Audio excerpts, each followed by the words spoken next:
Hey, Wildfire. It's Luke here.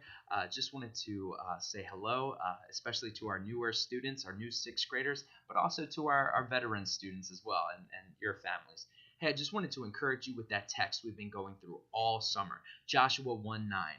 It says, "Have I not commanded you? Be strong and courageous. Do not be afraid. Do not be terrified, for the Lord your God is with you wherever you go." That text comes from a time when Joshua had to lead the Israelites into the promised land. And God promises him that as long as they obey his commands, that any territory that the sole of their feet hit, the sole of their foot lands, that territory would be promised to them. It already belongs to them. So as you go into these new places, these new territories, these places where you're going to be experiencing new things and new grades and new schools, and I just want to encourage you to just hold tightly to God's heart for you. Hold tightly to his purposes for you, because these places that may be difficult, these changes that may be occurring, as long as God is with you and you hold tightly to his heart and his purposes, he will show how faithful he is in those times, especially those challenging and difficult times that you might be facing.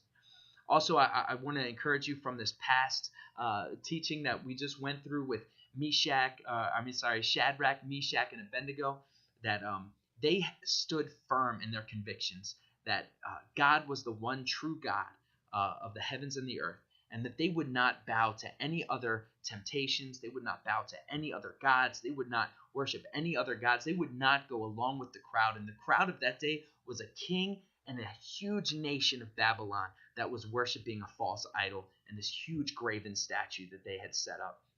Shadrach, Meshach, and Abednego, they stood firm in knowing that they could not bow to any other thing other than their one true God. They could not worship any other thing rather than God himself. And that meant having to make some tough decisions, even though it wasn't the popular decision. There's going to be a lot of people looking at you throughout your whole life, and there's going to be people tugging at you to go down a different path, a path that isn't the path that God has mapped out for you. And I just want to encourage you that, sometimes making that tough decision is the decision that others need to also make the right decision. It's the decision that needs to be made so that you can give evidence to who Christ is in your life and how he has a better way for us.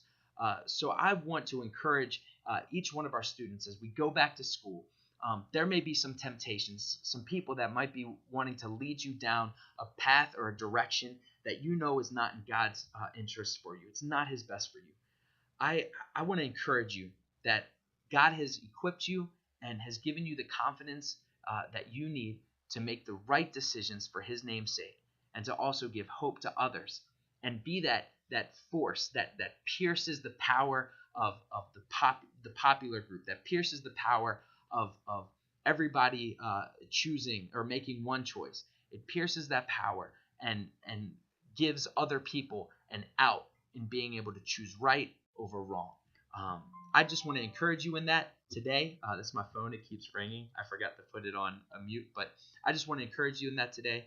And I just pray that you have a fantastic week and an awesome experience as you get involved with Wildfire and as you remain encouraged in God's word, both as students and also for our parents as well. It's just as true for you parents as it is for your children. So be blessed, and I look forward to seeing you soon. God bless.